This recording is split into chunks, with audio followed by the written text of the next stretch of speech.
아침 일찍 간 조문에서 꺽꺽 소리를 감추기 힘든 눈물이 나왔다. 그분과 얽힌 삶의 역사 때문인 것도 같고 기막힌 아이러니에 절망해서인 것도 같다. 민주당 권인숙 의원이 박원순 전 시장의 빈소를 찾은 후에 쓴 글입니다.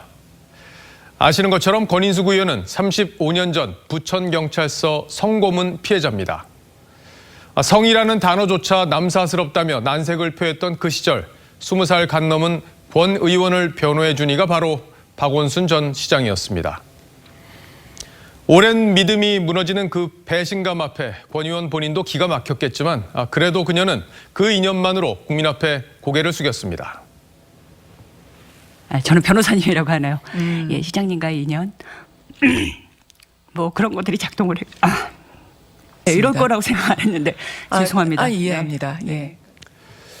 그리고 이번 주 그녀는 또다시 절절한 사과문을 올렸습니다. 정의당 김종철 전 대표의 성추행 사건에 대해 민주당이 마치 남의 일처럼 충격과 경악이라고 비판한 것이 부끄럽고 참담하다고 했습니다.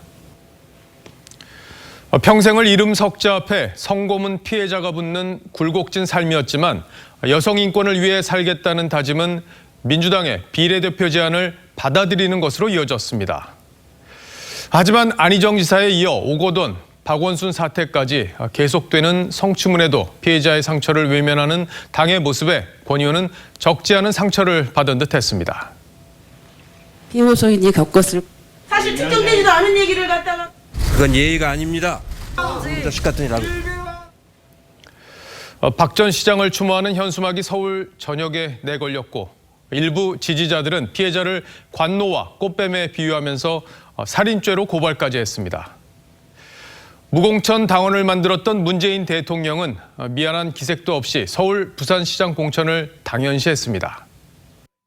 박원순 시장이 왜 그런 또 극단적인 선택을 했는지 대단히 안타깝게 생각하는 바입니다. 또 후보를 내기로 결정한 것이기 때문에 선택에 대해서 존중하는.